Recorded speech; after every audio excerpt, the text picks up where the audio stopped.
Prevention کیسے ہوگی، بچو گے کیسے؟ دوام ذکر، اللہ کو یاد رکھو. یا ایھا الذین آمنوا لا تلہکم اموالکم ولا اولادکم عن ذکر اللہ ومن یفعل ذلک فاولئک هم الخاسرون. دل کو غفلت میں مت آنے دو. دل غافل ہوگا شیطان کا ڈیرا بن جائے گا. وہ دوام ذکر میں، البتہ یہ ذہن میں رکھیے کہ دوام ذکر کا ذریعہ کیا ہے، اس میں مغالتے ہیں لوگوں کو. جو سب سے بڑا ذکر ہے اس کو بھولے ہوئے ہیں، اور جو تیسرے چوتھے نمبر کا ذکر ہے اس کو سمجھ بیٹھے ہیں کہ بس یہی ذکر ہے. سب سے بڑا ذکر، مجسم ذکر قرآن ہے. الذکر انا نحن نزلنا الذکر وانا لہ لحافظون. وہ الذکر کون سا ہے؟ قرآن. اسی کو فرمایا، میں نے وہ آیت سنائی تھی کہ لوگ تنزیہ کہتے تھے، یا ایھا الذی نزل علیہ الذکر انک لمجنون. حضور سے مخاطب ہو کر کہتے ہیں فلاں جس کے اوپر کے اس کے خیال کے مطابق ذکر نازل ہوا ہے، ہم تو تمہیں پاگل سمجھتے ہیں. وہاں بھی لفظ کیا ہے؟ الذکر. تو معلوم کیا ہوا؟ انا انزلنا الیک الذکر لتبین للناس ما نزل الیہم. یہ الذکر ہے. تو اس سے بڑا ذکر کوئی نہیں. تلاوت قرآن، تدبر قرآن، غور و فکر قرآن کا، قرآن کو یاد کرنا. اس پر میرا کتاب چاہے مسلمانوں پر قرآن مجید کے حقوق، اب تو یہاں شاید کوئی کتاب موجود نہیں رہی ہے، اور اگر آپ کو ضرورت ہوتی ہے پاکستان سے منگا لیتے ہیں ہر شے، پڑھیے انشاءاللہ آ جائے گی چیز. نمبر 2 ذکر کیا ہے؟ اقیم الصلاۃ لذکری. نماز کو قائم کرو میری یاد کے لیے. یہ ذریعہ ذکر میں وہ تو ہے ہی مجسم ذکر، اور یہ ذریعہ ذکر میں سب سے اہم ہے. یہ عملی ذکر بھی ہو رہا ہے اور قولی بھی ہو رہا ہے. سورہ فاتحہ پڑھی آپ نے، قرآن شریف کی کچھ آیات پڑھی، پھر رکوع کیا. یہ رکوع جو ہے یہ آپ کا عملی ذکر ہے کہ آپ نے اپنے وجود سے اللہ کی عظمت کو تسلیم کیا. پھر آپ سجدے میں گرے، یہ آپ کا عملی ذکر ہے کہ اپنے وجود سے آپ نے اللہ کی عظمت کو اور تسلیم کیا. تیسری چیز ہے مسنون دعائیں اور مسنون اذکار جو حضور سے ثابت. ہمارے ہاں کیا ہو گیا، مجھے فلاں بزرگ نے یہ چیز بتائی ہے، وہ تو پڑھتے چلے جا رہے ہیں. نہ قرآن سے دلچسپی، نہ اذکار مسنونہ سے دلچسپی. ادعیہ معصورہ. آپ غور کریں گے کہ زندگی کے ہر عمل کے لیے حضور کی دعا موجود ہے.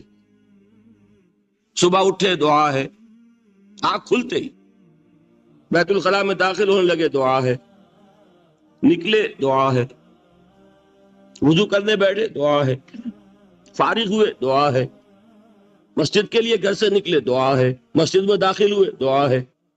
مسجد میں تو ہے ہی ذکر، نماز ہے، تلاوت ہے. باہر نکلے دعا ہے، گھر میں داخل ہونے لگے پھر دعا ہے.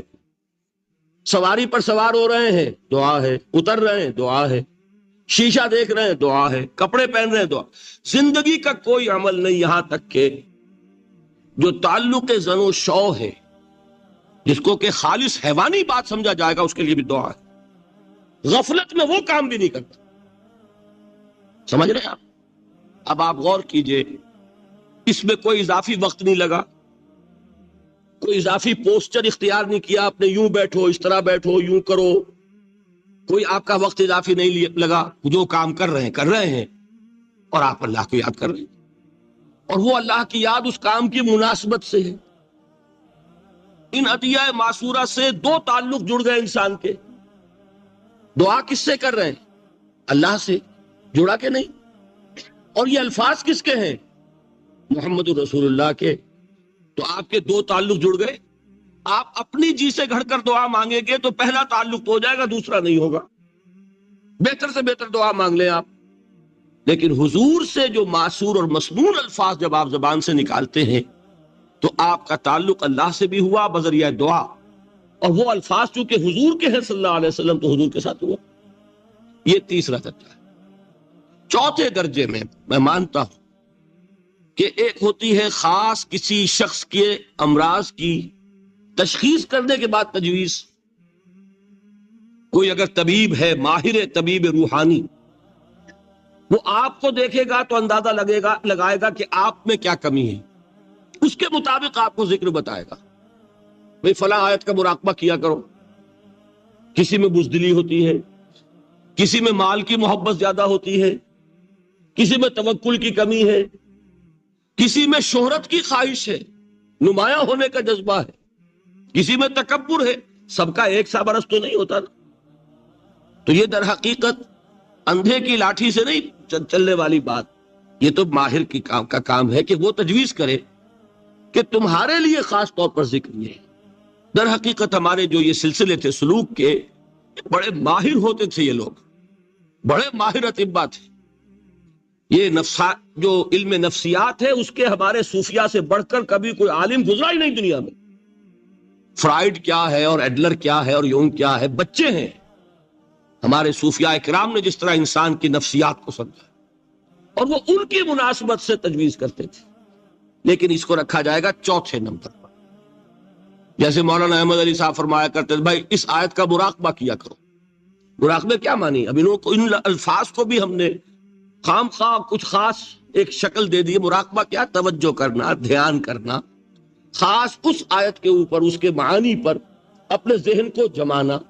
وہ کیوں ہے؟ تاکہ آپ کے اندر جو کمی ہے اس کی تلافی اس سے ہو۔ لیکن یہ کہاں آئے گا؟ چوتھے نمبر۔ سمجھ گئے؟ تو نفاق سے بچنے کا ذریعہ، پریونشن کیا ہے نفاق سے؟ دوام ذکر۔ نہ تمہیں تمہاری اولاد، نہ تمہارے اموال، نہ تمہاری تجارت، نہ کاروبار اللہ کے ذکر سے غافل نہ کر سکے۔ پنجابی میں کہتے ہیں کہ ہتھ کارول اور دل یار ول۔ کام کر رہے ہیں آپ، لیکن یہ کہ دل اللہ کے ساتھ لگا ہوا، زبان تر ہے اللہ کی یاد سے۔ جو قرآن یاد ہے، گاڑی میں آپ بیٹھے جا رہے ہیں، 2 گھنٹے آپ کو کار میں لگانے ہیں، تھوڑا شیپ پڑھتے جائیے، اس سے بڑا ذکر ہی کوئی نہیں۔ یہ ہے پریونشن۔ اب اگر مرض ہو جائے تو کیا؟ اس کے لیے 2 چیزیں ضروری ہیں۔ ایک دیکھیے، عجیب ہے یہ، نفاق کا علاج انفاق سے، صرف ایک الف لگا نا، انفاق کے معنی اور ہے۔ یہ بنا ہے کس سے؟ نفقت الدراہم، پیسے ختم ہو گئے، مک گئے، یا نفق الفرس، گھوڑا مر گیا۔ تو مال کو کھپانا، لگانا اللہ کی راہ میں، اگر دل میں نفاق کی کوئی آلائش آئی ہے تو اس کا ازالہ ہوگا انفاق فی سبیل اللہ سے۔ مال اللہ کی راہ میں دیجئے، صدقہ کیجئے، خیرات کیجئے، دیجئے، اللہ کے دین میں لگائیے۔ جتنا لگائیں گے نفاق دھل جائے، اس لیے کہ اصل سبب نفاق کا ہے ہی حب دنیا، دنیا کی محبت۔ لہذا اس کا ازالہ ہوگا جو سب سے محبوب شے ہے، مال۔ انہ لحب الخیر لشدید، مال محبوب ترین ہے کہ نہیں؟ لہذا اس کو اللہ کی راہ میں لگائیں گے تو وہ نفاق دھل جائے گا۔ اور ایک اور چیز ہے جو بہت اہم ہے، بہت ہی شعوری طور پر اس کا اہتمام کیجئے۔ جس وقت دین کے کسی فرض کی انسان کو سمجھ آ جائے، اس کا شعور پیدا ہو جائے، پھر ڈیلے نہ ہو۔ ذرا سا ڈیلے جو ہے اس پر عمل کرنے میں، یہ در حقیقت نفاق کو جڑ پکڑنے کا موقع دینا ہے۔ امیڈیٹ ایکشن، ایک بات سمجھ میں آ گئی، فوراً عمل کر۔ اس میں شیطان کیا کرتا ہے؟ ذرا ٹھہر جاؤ، ابھی دیکھو یہ فرض ہے، یہ ذمہ داریاں ہیں، یہ کرنا ہے، اور پھر لگا دینا اپنے آپ کو۔ بہت سے لوگ کہتے ہیں بس یہ ریٹائرمنٹ کے بعد تو سارا میں دین کے لیے وقف کر دوں گا۔ اول تو خدا کے بندے، تمہارے اندر رہ کیا جائے گا ریٹائرمنٹ کے بعد؟ سارا تو کھپ چکو گے، رہ کیا جائے گا؟ دوسرے یہ کہ یہ بھی جان لیجئے کہ کار دنیا کسے تمام نہ کر، ریٹائرمنٹ کے بعد کون فارغ ہو جاتا ہے؟ بیٹوں بیٹیوں سے فارغ ہوئے تو پوتے پوتیاں موجود ہیں، نواسے نواسیاں موجود ہیں، کبھی بھی وہ بوجھ ختم نہیں ہوتا زندگی کا۔ وہ تو یہ کہ آج بات سمجھ میں آئی ہے تو آج عمل ہونا چاہیے۔ قرآن مجید میں سورہ انعام میں بڑی شدید وعید آئی ہے، الفاظ ہیں یہ، وَنُقَلِّبُ أَفْئِدَتَهُمْ وَأَبْصَارَهُمْ كَمَا لَمْ يُؤْمِنُوا بِهِ أَوَّلَ مَرَّةٍ۔ انسان پر ایک حقیقت کا انکشاف ہوا کہ یہ بات حق ہے، فوراً تسلیم کرے، کسی مصلحت کی وجہ سے، کسی بزدلی کی وجہ سے، کسی لالچ کی وجہ سے، کسی اپنی سیادت یا قیادت کی وجہ سے کیسے مان لوں؟ لوگ کہیں گے کہ یہ نیچے ہو گیا، وہ اونچا ہو گیا جس کی بات مانی، کسی وجہ سے رک گئے، تو اللہ تعالیٰ اندر سے وہ جو استعداد ہے حق کو پہچاننے کی وہ سلب کر لیتا ہے۔ وَنُقَلِّبُ أَفْئِدَتَهُمْ وَأَبْصَارَهُمْ، ہم الٹ دیں گے ان کے دلوں کو بھی اور ان کی آنکھوں کو بھی۔ کیوں؟ كَمَا لَمْ يُؤْمِنُوا بِهِ أَوَّلَ مَرَّةٍ، اس لیے کہ وہ پہلی مرتبہ جب انکشاف حق ہوا ہے وہ ایمان نہیں لائے۔ اس کا میں ایک واقعہ آپ کو سنانا چاہتا ہوں کہ کس طرح صحابہ کرام پر بھی وقتی طور پر یہ واقعہ اگر صحابہ کرام کا نہ ہوتا تو یہ حقائق سمجھ میں نہ آتے۔ غزوہ تبوک کے موقع پر یہ میں جملہ انکمپلیٹ رہ گیا، ضعف ایمان کا حملہ ہو جاتا تھا، نفاق کا نہیں معاذ اللہ، لیکن ضعف ایمانی کی اگلی منزل شروع ہو جاتی ہے نا، نفاق۔ جہاں جھوٹ بولنا شروع کیا نفاق، جھوٹی قسمیں کھانی شروع کی سیکنڈ سٹیج، اور جہاں مومنین صادقین سے بغض اور عداوت پیدا ہو گیا وہ تھرڈ سٹیج۔ تو وہ ضعف ایمان کا کیسے ہوتا ہے یہ حضرت کعب ابن مالک نے بڑی تفصیل سے بیان کیا ہے۔ غزوہ تبوک کے موقع پر جہاں منافقین نے آ کر جھوٹے بہانے بنائے، جھوٹی قسمیں کھائیں اور حضور سے ایگزمپشن لے لی، چھٹی لے لی، رخصت لے لی، وہاں 3 ایسے صحابہ بھی تھے جو مومن صادق تھے، لیکن وقتی طور پر شیطان نے انہیں ورغلایا۔ کیسے ورغلایا وہ سمجھ لیجیے۔ کعب ابن مالک نے تفصیل سے بیان کیا ہے، اور میرے نزدیک یہ جہاں تک میرا مطالعہ ہے طویل ترین حدیث ہے، بخاری اور مسلم میں بھی موجود ہے۔ حضور جب واپس آئے ہیں اور اب آپ نے ایک ایک کو بلایا، جن لوگوں نے تو پہلے جھوٹی قسمیں کھا لی تھی ان کو تو بلانے کی ضرورت نہیں تھی، لیکن کچھ لوگ ایسے بھی تھے کہ جنہوں نے ایگزمپشن بھی نہیں لی تھی اور گئے بھی نہیں تھے۔ اب ان کو آپ نے ایک ایک کر کے پیشی ہوئی، آپ کیوں نہیں گئے تھے؟ تو اب جو منافقین تھے ان میں سے انہوں نے اس موقع پہ جھوٹی قسمیں کھا لی۔ خدا کی قسم حضور ہم تو بالکل تیار تھے، پوری میں نے تیاری بھی کر لی تھی، پورا ارادہ تھا، یہ وقتی طور پر یہ مصیبت مجھ پر آ پڑی۔ جس نے قسم کھائی انہوں نے کہا اچھا ٹھیک ہے جائیے۔ کعب ابن مالک کی باری آئی تو ان کے الفاظ اپنے یہ کہ جب میں پیش ہوا تو حضور کے چہرے مبارک پر ایک غصے والی مسکراہٹ تھی، زہر خند کہتے ہیں، ایک مسکراہٹ ہے لیکن غصے کے ساتھ، غضبناک۔ آپ فرمائیے آپ کیوں نہیں گئے؟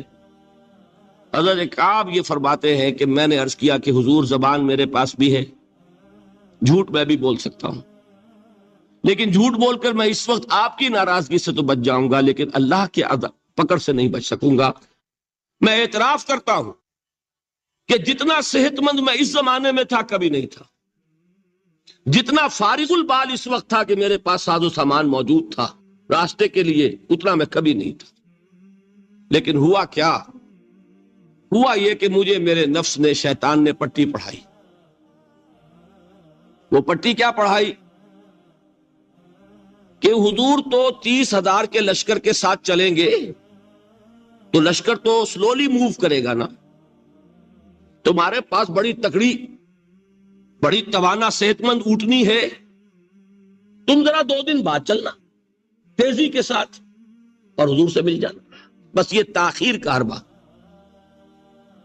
تو انہیں خیال آیا کہ ابھی 2 دن گھر کی ٹھنڈی چھاؤں ہے، میں یہاں پہ جو آرام ہے وہ کر لوں۔ مجھے جگر کا شعر یاد آیا ہے کہ تپتی راہیں مجھ کو پکاریں، دامن پکڑے چھاؤں گھنیری۔ ایک طرف فرض کی پکار ہے، اس میں تو ظاہر بات ہے کہ وہ تپتی راہیں ہیں، لا تنفروا فی الحر سنا چکا ہوں آیت۔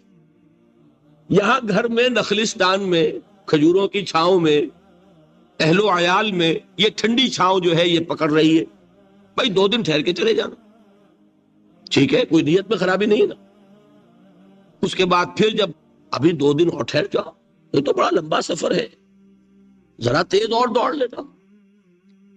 تو فرماتے ہیں کہ حضور میں اسی طریقے سے تاخیر و تعویق میں پڑا رہا، یہاں تک کہ ایک روز اچانک مجھ پر یہ چیز منکشف ہوئی کہ اب تو میں چاہے کتنا بھی تیز چل لوں میں آپ سے نہیں مل سکتا، میرے اعصاب ڈھیلے ہو گئے، اس طرح میں محروم رہا۔ حضور نے بائیکاٹ کا حکم دیا صحابہ کو، 3 صحابہ تھے ایسے، 2 اور تھے جنہوں نے اسی طریقے سے اعتراف کیا۔ حضور نے حکم دے دیا کوئی ان سے گفتگو نہ کرے، سوشل بائیکاٹ۔ بڑی سخت سزا تھی جو دی گئی ہے، اس کی بڑی تفاصیل ہے، اللہ تعالیٰ شوق دے تو وہ حدیث پوری پڑھیے، میں نے تو 2 جمعوں میں ایک مرتبہ صرف اس ایک حدیث کو بیان کیا تھا، شاید کہیں کیسٹس ہوں میرے ہاں، ہمارے نمبر کوئی مجھے یاد نہیں ہے، لیکن یہ بڑی عجیب حدیث ہے۔ لیکن اس میں جو اصل سبق ہے وہ کیا ہے؟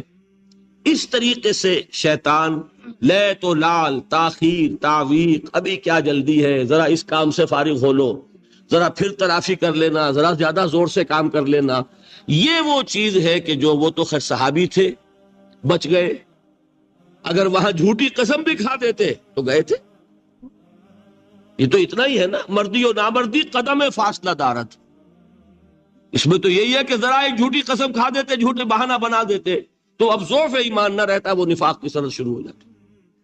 وہ اللہ تعالیٰ نے ان کو بچایا، لیکن یہ کہ ہم کیسے بچیں گے اگر ہم نے یہ روش اختیار کی؟ لہذا 3 کام، دوام ذکر نمبر 1، اس کی میں شرح کر چکا ہوں، 4 اذکار یاد کر لیجئے گا ان کو، ورنہ کیا فائدہ۔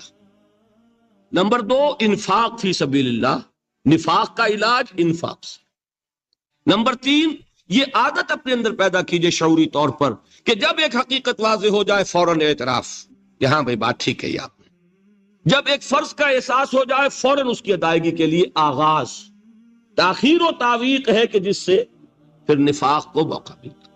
اللہ تعالیٰ مجھے اور آپ کو حقیقی ایمان عطا فرمائے اور نفاق سے بچائے رکھے۔ اب آئیے حقیقت و اقسام شرک پر۔ دیکھیے، ہر شخص یہ جانتا ہے کہ اسلام دین توحید ہے۔ ایک لفظ میں اگر کہیں گے تو اسلام کا سب سے بڑا وصف، سب سے بڑی علامت توحید۔ وہ جو اقبال نے کہا کہ توحید کی امانت سینوں میں ہے ہمارے، آسان نہیں مٹانا نام و نشاں ہمارا، تو توحید ہے۔ توحید کی ضد ہے شرک،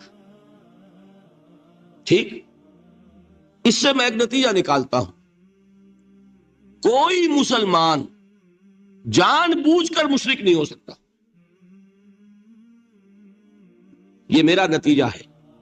جان بوجھ کر مشرک نہیں ہو سکتا، وہ شرک میں مبتلا ہوگا تو ناسمجھی میں ہوگا، نادانی میں ہوگا، وہ اسے شرک نہیں سمجھے گا۔ یہ ممکن نہیں ہے کہ کوئی مسلمان ہو، گیا سے گیا مسلمان، گزرا سے گزرا مسلمان، گھٹیا سے گھٹیا مسلمان، لیکن وہ شرک کو شرک سمجھتے ہوئے اس پہ آلودہ ہوتا کیا سمجھ میں نہیں آتا کہ شرک۔ تو ضرورت بہت ہے کہ ہم یہ پہچانیں کہ یہ شرک ہے کیا۔ دوسری بات یہ جان لیجئے، ہمارے دین میں ناقابل عفو جرم کون سا ہے؟ شرک۔ 2 مرتبہ بیان فرمایا گیا سورہ نساء میں صرف، ان اللہ لا یغفر ان یشرک بہ ویغفر ما دون ذلک لمن یشاء۔ اللہ تعالیٰ اسے تو ہرگز نہیں بخشے گا کہ اس کے ساتھ شرک کیا جائے، ہاں اس سے کم تر جس کو چاہے گا معاف فرما دے گا۔ نوٹ کر لیجئے، اس کی بھی اندر بھی اوپن لائسنس نہیں ہے کہ بقیہ سارے گناہ لازماً معاف کر دے گا، یہ نہیں ہے۔ اس سے تو آپ میں جرت پیدا ہو جائے گی، باقی سب کیے جاؤ، یہ نہیں، جس کو چاہے گا بخش دے گا، لیکن امید ضرور دلا دی کہ شرک سے کم تر کوئی گناہ ہو تو اس کی بخشش کی بغیر توبہ کے، اللہ تعالیٰ نے امید دلائی۔ توبہ سے تو شرک بھی معاف ہو جائے گا، اس سے مراد کیا ہے؟ بغیر توبہ کے۔ اللہ تعالیٰ نے فرمایا کہ اور گناہوں کے بارے میں تو امید کی جا سکتی ہے، لیکن شرک کے بارے میں ہرگز۔ اہمیت واضح ہو گئی مزید۔ نمبر 3، اس شرک کی ہماگیریت کا عالم یہ ہے کہ سورہ یوسف کی آیہ مبارکہ ہے، وَمَا يُؤْمِنُ أَكْثَرُهُمْ بِاللَّهِ إِلَّا وَهُمْ مُشْرِكُونَ۔ انسانوں کی اکثریت کا حال یہ ہے کہ وہ اللہ پر ایمان نہیں رکھتے مگر کسی نہ کسی قسم کے شرک کے ساتھ. یہ یونیورسلٹی ہے اس کی کہ اللہ کو بھی مان رہے ہیں لیکن کسی نوع کا شرک جو ہے وہ بھی لگا رکھا. وما یؤمن اکثرهم باللہ، انسانوں کی اکثریت کا حال یہ ہے کہ وہ ایمان نہیں رکھتے اللہ پر الا وهم مشرکون، مگر یہ کہ کوئی نہ کوئی شرک بھی کرتے ہیں. چوتھی بات یہ سمجھیے کہ شرک ہر دور میں بھیس بدل کر آتا ہے. یہ ضروری نہیں ہے کہ شرک کی جو قسمیں آج سے 200 برس پہلے تھیں صرف وہی آج بھی رہے. ہو سکتا ہے کہ بالکل نئی شکلیں اس شرک نے اختیار کر لی. اس سے کیا نتیجہ نکلا کہ اگر اجتہادی بصیرت نہیں ہوگی تو ہو سکتا ہے کہ ایک شخص جو ہمارے سابق علماء نے لکھ دیا کہ یہ چیز شرک، یہ چیز شرک، یہ چیز شرک، یہ چیز شرک، آج سے 500 برس پہلے کا انسان بڑے سے بڑا عالم دین اپنے زمانے کے شرک کو پہچان کر تو لکھ سکتا ہے. اس سے تو آپ بچ رہے ہیں. امام ابن تیمیہ نے اس کو شرک قرار دیا، اس کو شرک قرار دیا، اس کو شرک قرار دیا. کوئی شخص ہے جو اس سے تو بچ گیا. امام صاحب کی دی ہوئی بصیرت سے اس نے ان جو اقسام ہے شرک کی ان کو پہچان لیا، لیکن یہ عین ممکن ہے کہ آج کے شرک کو وہ نہ پہچان رہا ہو. اپنی جگہ وہ سمجھ رہا ہو اپنے آپ کو بہت بڑا موحد، جبکہ اس دور کا جو شرک ہے اس میں ملوث ہو. اس کو میں نے کہا ہے کہ اس شرک کے بارے میں بڑی اجتہادی بصیرت کی ضرورت ہے. فارسی کا ایک شعر ہے، بڑا پیارا شعر ہے، بہر رنگے کے خواہی جامہ می پوش، من انداز قدت رامی شناسم. اپنے محبوب سے کہہ رہا ہے شاعر کہ تم جس طرح کا چاہو لبادہ اوڑھ لو، میں تمہیں تمہارے قد سے پہچان لوں گا. کتنا ہی چھپا لو اپنے آپ کو، کیسے ہی لباس بدل لو، بہر رنگے کے خواہی جامہ می پوش، من انداز قدت رامی شناسم، میں تمہارے قد سے تمہیں پہچان. یہ اگر بصیرت نہ ہو کہ شرک کو اس کے قد سے پہچان سکیں، اس کے لیے ضرورت ہے اصولوں کی. دیکھیے جس طرح الجبرا کے اصول ہوتے ہیں، فارمولا ہے، فارمولا ہاتھ میں آ گیا، مسئلے حل کرتے چلے جا رہے ہیں، آپ اپلائی کرنے کی دیر ہے فارمولے کی. اگر آپ نے صرف گنتی کر کے کسی زمانے کے شرک وہ تو سمجھ لیے، لیکن وہ بصیرت باطنی حاصل نہیں ہوئی، اجتہادی بصیرت، وہ اصول ہاتھ میں نہیں آئے کہ جس سے آپ پہچان سکیں، تو ہو سکتا ہے کہ اس دور کے شرک کو آپ نہ پہچان سکیں. اس کے لیے ضرورت ہے کہ اصل اصول ہاتھ میں آ جائیں تاکہ ان اصولوں کو اپلائی کریں. ایک بات مجھ سے اور سن لیجئے، میرا اپنا یہ تاثر ہے، ہمارے دین میں خیر، بھلائی، نیکی، چاہے وہ نظریے کی ہو، علم کی ہو، عقیدے کی ہو، عمل کی ہو، اخلاق کی ہو، وہ سب کیا ہے؟ وہ توحید ہی کے شجرہ طیبہ کی شاخیں ہیں. اور شر، برائی، گمراہی، خیالات کی ہو، نظریات کی ہو، علم کی ہو، عقیدے کی ہو، عمل کی ہو، اخلاق کی ہو، سب کے ڈانڈے شرک کے شجرہ خبیثہ سے ملتے ہیں. اس شجرہ خبیثہ کے برگوبار ہے جو بھی برائی ہے، عمل کی یا علم کی، اور اس شجرہ طیبہ کے برگوبار ہے جو بھی خوبی ہے، عمل کی یا عقیدے. یہ میرا تاثر ہے. اور جب تک اس انداز میں وہ آپ کو اندرونی رشتے ظاہر نہیں ہوں گے، آپ پر منکشف نہیں ہوں گے، وہ اجتہادی بصیرت جو ہے پیدا نہیں ہو سکے گی. اب آئیے ایک اور بات دیکھیے، شرک میں اور الحاد میں کیا فرق ہے، یہ بھی ہم نہیں سمجھتے. الحاد، مادہ پرستی، وہ کیا ہے؟ ایتھیزم، کسی بھی خدا کا انکار. ہمارے آج کے دور کی سب سے بڑی گمراہی یہ ہے. شرک کیا ہے؟ خداؤں کو ماننا، یہ کیا ہے؟ تھیزم ہے، لیکن پولی تھیزم ہے۔ توحید کیا ہے؟ مونو تھیزم ہے، ایک خدا کا ماننا۔ لیکن شرک کے اندر ایک اور حقیقت کو پہچان لیجئے، شرک میں ہمیشہ ٹاپ پر ایک خدا کو مانتے ہیں، باقی سارے خدا نیچے ہوتے ہیں، اوپر جا کر وہ توحید ہوگی ہمیشہ۔ کوئی مشرکانہ نظام ایسا نہیں ہے جو ٹاپ پر جا کر توحید نہ بن جائے۔ دیکھیے ہندو دیویاں دیوتا بے شمار، لیکن مہادیو وہ بھی کیا دو ہیں؟ مہادیو وہ تو ایک ہے۔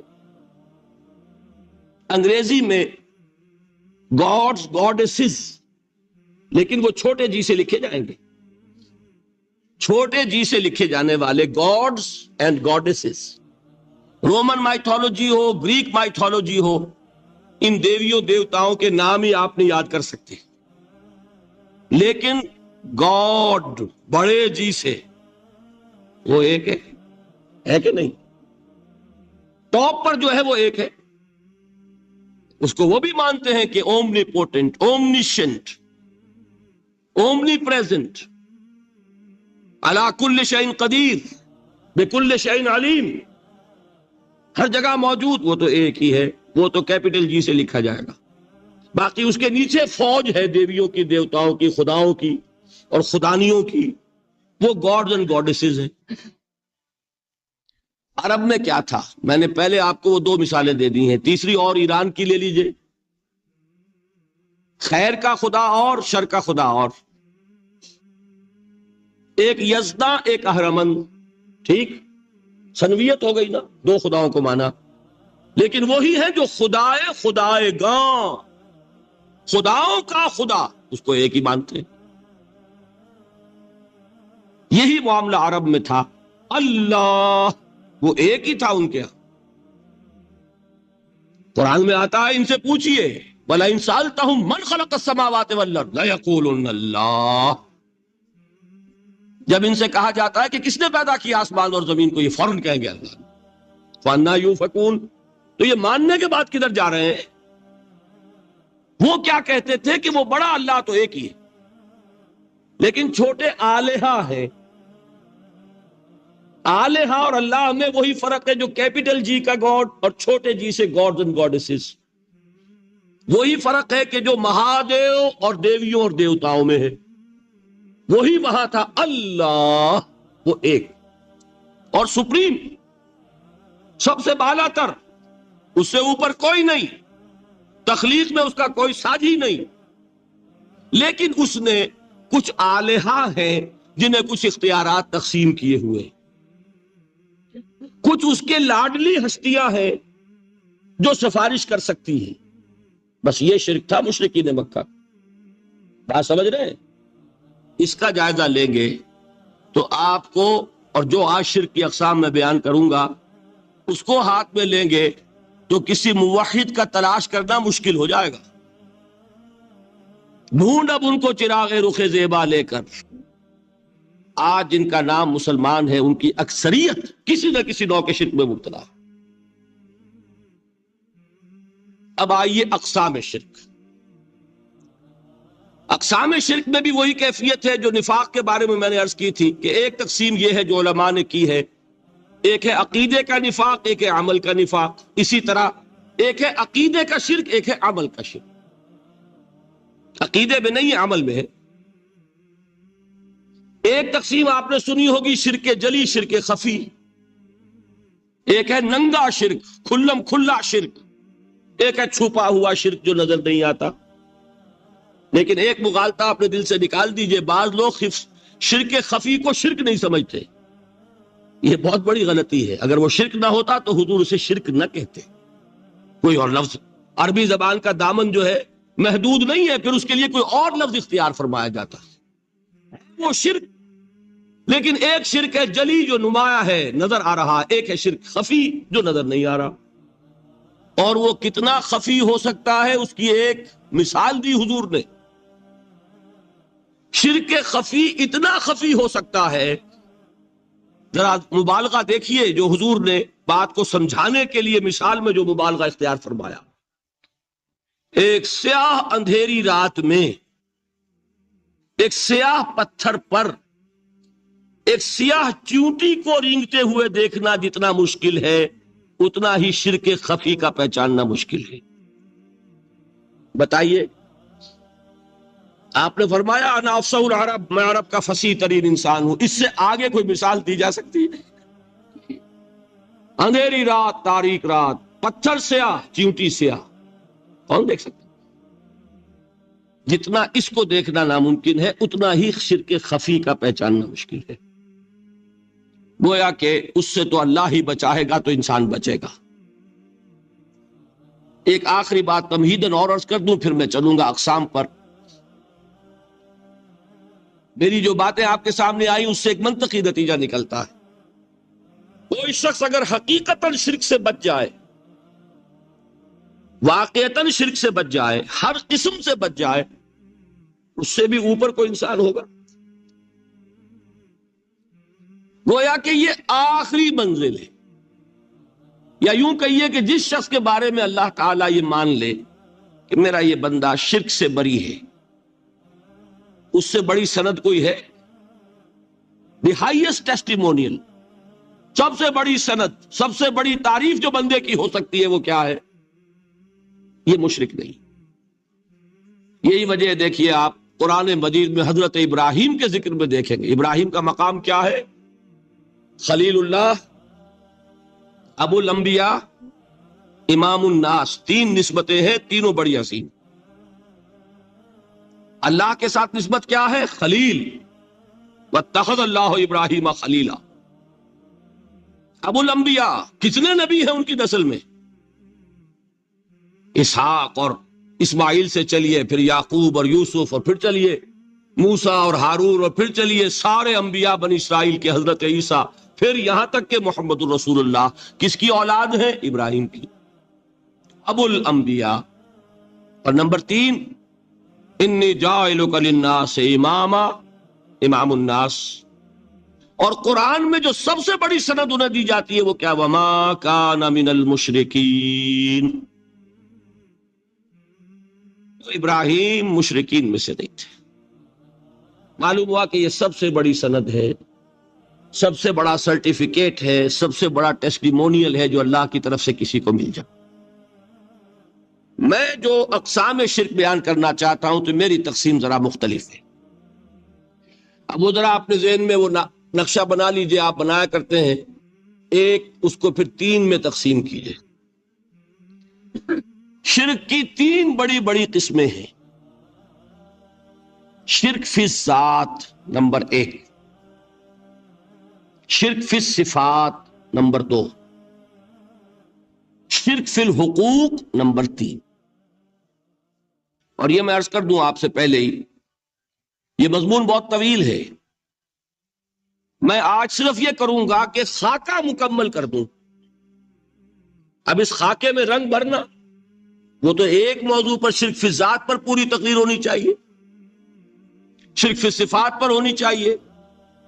ایک ایک گھنٹے کے میرے 6 کیسٹ ہیں اللہ کے فضل و کرم سے، جو کئی سال سے وہ پھیل رہے ہیں. 6 گھنٹے میں میں نے ان چیزوں کو بیان کیا. وہ موجود ہوں گے، لیکن آج وہ خاکہ ذہن میں بنا لیجئے، اور کچھ آپ کو الجبرے کے فارمولے ہاتھ میں آ جائیں تاکہ خود آپ میں صلاحیت پیدا ہو جائے پرکھنے کی کہ اس فارمولے کو اپلائی کر کے دیکھ لیں یہ شرک ہے یا نہیں. یہ 2 کام تو میں انشاءاللہ آج کر دوں گا، آپ مطمئن رہیں. باقی یہ کہ تفصیل تو ہر سلسلے میں تفصیل پھر بہت ہوگی. وہ شوق ہو تو وہ کیسٹ آپ سنیے. تو 3 تقسیمیں ہو گئی. شرک فی الذات، اللہ کی ذات میں کسی کو شریک کر دینا، یہ سب سے زیادہ نمایاں، سب سے زیادہ جلی، سب سے زیادہ عریاں، اور اللہ تعالیٰ کو سب سے زیادہ مبغوض اور ناپسند شرک. شرک فی الصفات نمبر 2، یہ ایک علمی مسئلہ ہے جس میں آدمی ٹھوکر کھا جاتا ہے اگر محتاط نہ ہو. بڑے سے بڑے آدمی کو ٹھوکر لگ جائے گی. اس کا میں فارمولہ صرف آپ کو دوں گا، وہ ذہن میں رکھ لیجئے، پھر جہاں چاہیں اپلائی کیجئے، انشاءاللہ تعالی آپ کو ٹھوکر نہیں لگے گی۔ شرک فی الحقوق، اسی کا دوسرا نام شرک فی العبادت ہے۔ اللہ کا حق کیا ہے بندے پر؟ بندہ اللہ کی عبادت، لیکن اس کو 5 اس کے مظہر ہیں، وہ ان میں گن کر بتا دوں گا کہ یہ شرک فی العبادت ہے۔ شرک فی العبادت کی اکثر شکلیں وہ ہیں کہ جو عملی شرک علماء جسے کہتے ہیں، اور اس کی شکلیں وہ ہو جائیں گی جن کو شرک خفی کہتے ہیں۔ تو سب سے جلی شرک فی الذات، سب سے خفی شرک فی الحقوق یا شرک فی العبادت، درمیان میں ایک علمی اعتبار سے مسئلہ ہے شرک فی الصفات کا۔ اب آئیے سب سے پہلے شرک فی الذات، اس کی 2 قسمیں، اب اس کو تقسیم کیجئے 2 میں۔ ایک قسم جو زیادہ جلی ہے، زیادہ عریاں ہے، زیادہ ننگی ہے، یہ عجب ستم ظریفی ہے تاریخ کی کہ وہ ان قوموں میں پیدا ہوئی جو اپنا تعلق رسولوں سے جوڑتی ہے۔ کیا کہ کسی کو خدا کا بیٹا بنا دینا، بیٹی بنا دینا۔ اب ظاہر بات ہے، بیٹا بیٹی بنا دینا بالکل ہم پلہ کر دیا کہ نہیں؟ نو وہی ہو گئی کہ نہیں؟ دیکھیے غور کیجئے، گدھے کا بیٹا گدھا ہوگا، گھوڑے کا گھوڑا ہوگا، خدا کا خدا ہوگا۔ انسانوں میں آ جائیے، سید کا بیٹا سید ہوگا، مغل کا بیٹا مغل ہوگا۔ یہ بالکل ہم کفو بنا دینے والی بات ہے، بالکل ہم پلہ، ہم جنس، ہم نوع۔ یہ بدترین شرک ہے۔ اور آپ کو معلوم ہے یہ شرک کن میں پیدا ہوا؟ یہود کے ایک گروہ میں پیدا ہوا جنہوں نے حضرت عزیر کو خدا کا بیٹا قرار دیا۔ قالت الیہود عزیر ابن اللہ۔ سب سے زیادہ پیدا ہوا عیسائیوں میں جنہوں نے حضرت مسیح کو خدا کا بیٹا قرار دیا، اور واقعہ یہ ہے کہ اس گمراہی میں ان سے آگے کوئی نہیں جا سکتا۔ ان بدبختوں نے یہاں تک صراحت کی ہے کہ مسیح خدا کا صلبی بیٹا ہے۔ اس لیے کہ 2 لفظ آتے ہیں، ایک ہوتا ہے ابن، ایک ہے ولد، ان میں ذرا فرق ہے۔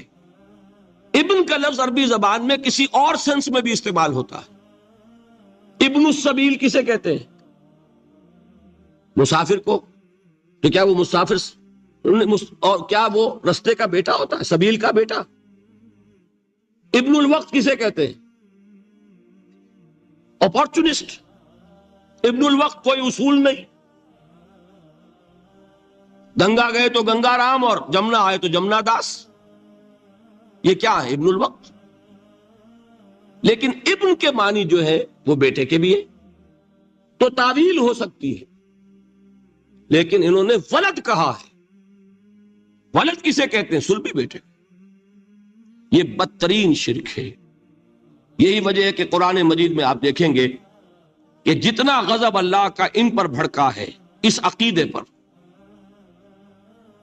وَيُنذِرَ الَّذِينَ قَالُوا اتَّخَذَ اللَّهُ وَلَدًا، یہ قرآن نازل ہوا ہے محمد پر صلی اللہ علیہ وسلم تاکہ وہ خبردار کریں انہیں جنہوں نے یہ کہا ہے کہ اللہ نے کسی کو بیٹا بنایا۔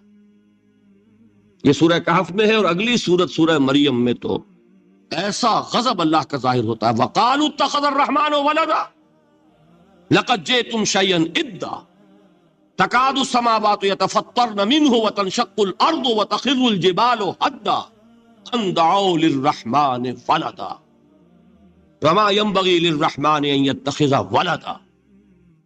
انہوں نے کہا کہ رحمان نے کسی کو بیٹا بنایا۔ تم بہت بڑی گستاخی کی بات کر رہے ہو، تمہاری اس گستاخی کی وجہ سے آسمان پھٹ پڑنے کو ہے، زمین شق ہو جانے کو ہے، اور قریب ہے کہ پہاڑ ایک دھماکے کے ساتھ گر جائیں، کہ انہوں نے خدا کے لیے بیٹا تصنیف کر دیا۔ حالانکہ اللہ رحمان، اس کی شان اس سے بہت بلند و بالا ہے کہ اس کے کوئی بیٹا۔ اس کی وجہ بھی سمجھ لیجئے کہ بیٹے کی ضرورت کسے ہوتی ہے؟ جو خود فانی ہو۔ کیوں ہے آپ کو طلب بیٹے کی؟ ہم نہ ہوگے ہمارا نام زندہ رہے۔ یہ ایک ایٹرنل ہونے کی خواہش ہے، انہیرنٹ۔ نام چلے گا. اسی لیے بیٹی سے آدمی سمجھتا ہے کہ نام نہیں چلتا. یہ طلب جو ہے بیٹے کی کیوں ہے؟ بیٹے سے نسل چلتی ہے. اس کی ضرورت کس کو ہے؟ جو خود فانی ہے. وَمَا يَنبَغِي لِلرَّحْمَٰنِ أَن يَتَّخِذَ وَلَدًا، جو خود باقی ہے ہمیشہ کے لیے، اس کو کوئی احتیاج نہیں. تو آپ نے بات سمجھ لی. میں بہت مختصر بات کروں گا آج. اسی طریقے سے حضرت ابراہیم کی نسل سے تھے جو مکے کے لوگ اور عرب کے لوگ، بنی اسماعیل. جو موحد کامل تھا ابراہیم، جس کو اتنی مرتبہ سند ملی وما کان من المشرکین، ان کی نسل میں وہ لوگ تھے جنہوں نے فرشتوں کو خدا کی بیٹیاں بنا دیا. یہ جو ان کی دیویاں تھیں یہ مؤنث، لات، عزا، منات، یہ سب کیا مؤنث نام ہے. انہوں نے یہ کہا کہ فرشتے جو ہیں وہ خدا کی بیٹیاں. اصل میں عقیدہ کیسے ہوتا ہے؟ انہوں نے کہا بڑے لاڈلے ہیں، لاڈلی ہوتی ہے بیٹی بہت زیادہ، تو یہ خدا کی بیٹیاں ہیں. ہوتے ہوتے ان کا یہ عقیدہ ایسا پکا ہوا کہ بجائے استعارے کے اب انہوں نے حقیقت بنا دیا یہ خدا کی بیٹیاں. ان پر قرآن مجید نے کئی جگہ پر ذرا ایک لطیف انداز میں تنزیہ پیرائے میں بھی کہا ہے کہ بھائی تم نے خوب کیا. انہوں نے الاٹ کیا تو بیٹا تو کیا، تم نے اللہ کو الاٹ کی تو بیٹیاں کی جو تمہیں خود پسند نہیں. الکم البنون، تمہارے لیے بیٹے ہو، وَلَهُ الْبَنَاتُ، اور اس کے لیے بیٹیاں. تو یہ تو ذرا ایک لطیف انداز ہے، تنزیہ پیرایا ہے. لیکن ان تینوں کو اب آپ ایک جگہ کر لیجئے. بیٹا بیٹی قرار دینے کا شرک، یہ کیا ہے؟ شرک فی الذات، ہر اعتبار سے اللہ کا مثل بنا دینا، ہم کف بنا دینا، ہم پلہ بنا دینا، ذات میں شریک کر دینا. یہ بدترین شرک ہے. یہی وجہ ہے دیکھیے قرآن مجید کی عظیم ترین سورت کون سی ہے؟ سورہ اخلاص، جو ایک تہائی قرآن کے مساوی حضور نے قرار دیا، جس کو سنو سے قرآن کے مساوی، وہ در حقیقت اسی شرک کی نفی پر ہے. قل هو اللہ احد اللہ الصمد لم یلد ولم یولد ولم یکن لہ کفوا احد. یہی آیا اس میں سورہ بنی اسرائیل کی آیت آخری میں نے سنائی تھی، وَقُلِ الْحَمْدُ لِلَّهِ الَّذِي لَمْ يَتَّخِذْ وَلَدًا. کہو کہ کل شکر اور کل تعریف اس اللہ کے لیے جس نے کسی کو اپنا بیٹا بیٹی نہیں بنایا. ولد دونوں پر جاتا ہے، اولاد جیسے آپ کہتے ہیں، اولاد بیٹا بیٹی شریک ہوتے ہیں، نہ اس کا کوئی بیٹا نہ اس کی کوئی بیٹی، نہ وہ جنا گیا نہ اس نے کوئی جنا. ایک قسم تو یہ ہوئی شرک فی الذات کی. دوسری قسم کیا ہے؟ یہ ان مذاہب میں ہوئی ہے جو نبیوں اور رسولوں کی طرف نسبت نہیں رکھتے بلکہ فلسفیانہ مذاہب ہیں. ہندوستان کے اکثر مذاہب فلسفیانہ ہیں. فلسفیانہ مذاہب میں یہ شرک فی الذات کس شکل میں پیدا ہوا؟ دو شکلیں پیدا ہوئی. ایک ہماؤست اور ایک حلول. حلول کیا ہے؟ اللہ نے کسی انسان کے اندر اپنے آپ کو حل کر دیا، انسانی شکل میں وہ خود ظاہر ہو گیا. اوتار کا عقیدہ، انگلش میں گاڈ انکارنیٹ. عیسائیوں میں بھی حضرت مسیح کو گاڈ انکارنیٹ بھی قرار دیا جاتا. خود خدا نے یہ شکل اختیار کر لی. رام چندر جی ہوں، کرشن جی مہاراج ہوں، کیا ہے؟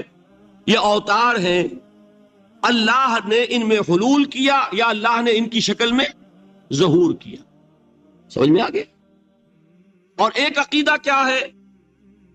یہ بڑا فلسفیانہ مسئلہ ہے، دیکھیے بڑا ٹیڑھا مسئلہ ہے یہ، لیکن میں اس وقت اس کی تفصیل میں نہیں جاؤں گا، بہت باریک باتیں ہو جائیں گی. مسئلہ کیا ہے کہ اگر خدا کو مان لے تو پھر سوال یہ ہے کہ خدا نے اس کائنات کو کیسے پیدا کیا. یہ ایک سوال آتا ہے ذہن میں، جس کے نہیں آتا وہ کہے گا پاگل پن ہے، خامخواہ اس پر کیوں سوچتے ہیں. لیکن جس کے ذہن میں سوال آ گیا اس کے لیے بڑی مصیبت ہو جاتی ہے. وہ تو سوچتا ہے انسان کا اختیار نہیں ہوتا اپنے ذہن پر، وہ لاکھ روکے اسے مت سوچو، وہ اور سوچے گا. یہ مصیبت ہے فلسفیوں کی. کیسے پیدا کی؟ اب ایک تصور تو یہ ہے کہ جیسے یہ میز ہے، بڑھئی نے بنایا اس کو، بڑھئی علیحدہ ہے، میز علیحدہ ہے، لیکن اس میں یہ بات ماننی پڑے گی کہ پہلے کوئی چیز تھی جس سے میز بنائی. لکڑی تو تھی نا، اس سے میز بنائی. لہذا ہندوؤں میں ایک عقیدہ یہ ہے کہ خدا بھی قدیم، مادہ بھی قدیم. خدا نے اس مادے سے یہ شے بنا دی، مادے سے یہ بنا دی.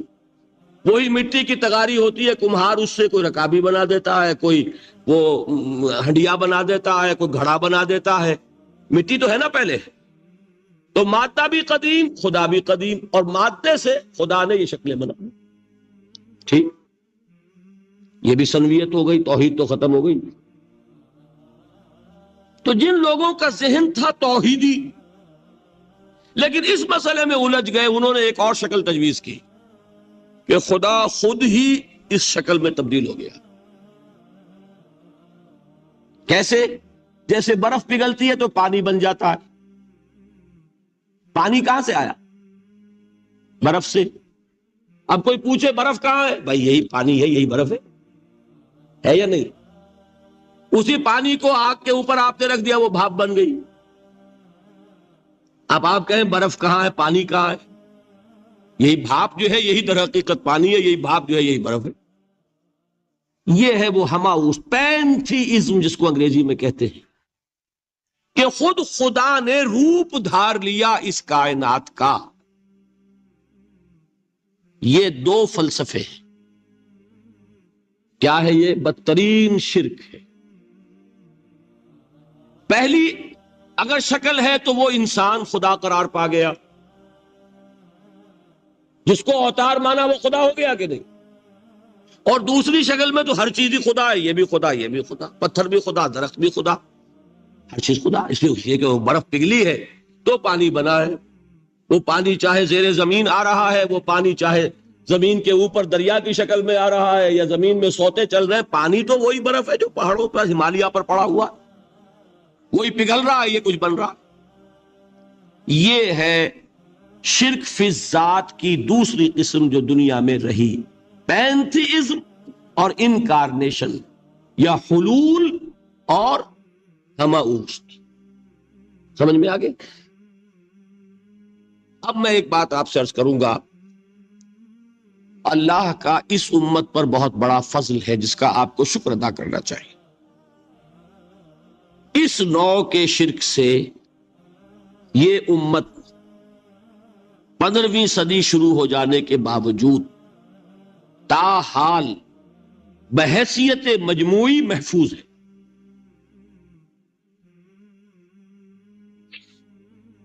میں نے بحیثیت مجموعی کہا ہے.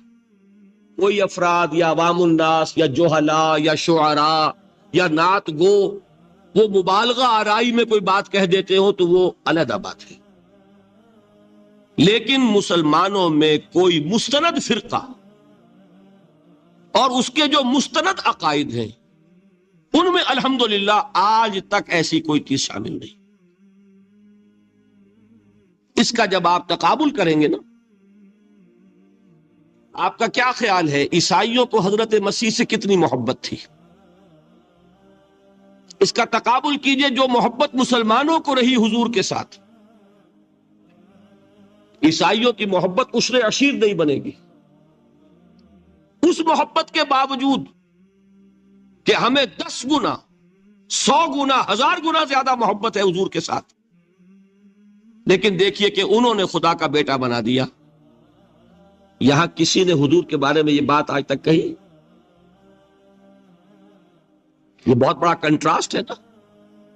یہ در حقیقت عقیدت اور محبت کا غلو ہوتا ہے. تو عقیدت اور محبت کی کمی تو یہاں بھی نہیں، الحمدللہ ان سے زائد ہے، لیکن الحمدللہ ثم الحمدللہ ثم الحمدللہ خدا کا بیٹا تو کسی نے نہیں بنایا. اچھا میں ایک اور کنٹراسٹ آپ کو دکھاتا ہوں تاکہ آپ اللہ کا شکر کریں. حضرت علی کی کیا نسبت ہے حضور کے ساتھ؟ نبی اور امتی. حضرت علی کو خدا کہنے والے پیدا ہوئے کہ نہیں؟ بتائیے نا، کیا وجہ ہے کہ علی کو خدا کہنے والے پیدا ہوئے لیکن محمد کو خدا کہنے والا پیدا نہیں ہوا صلی اللہ علیہ وسلم ورضی اللہ تعالی عنہ؟ بہت اہم بات ہے، غور کیجئے گا اس میں۔ حالانکہ حضرت علی کا رتبہ کہاں، حضور کا کہاں؟ آج بھی آپ دیکھیے، آپ کے جاہل عوام کے زبان پر نعرہ یا علی مدد کا ہوتا ہے، یا محمد مدد کسی نے کہا آج تک؟ یہ یا محمد لکھنے کے کام آتا ہے صرف، وہ مسجد پہ لکھ دو تاکہ پتہ چل جائے یہ فلاں فرقے کی مسجد ہے، دوسرا خود ہی بھاگ جائے وہاں سے۔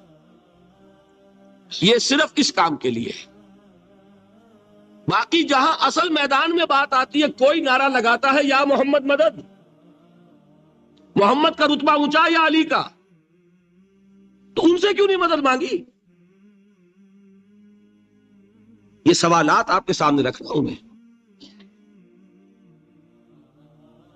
پھر یہ کہ جس طریقے سے کہ غوث اعظم کو پکارا جاتا ہے، کیا محمد کو پکارا جاتا ہے؟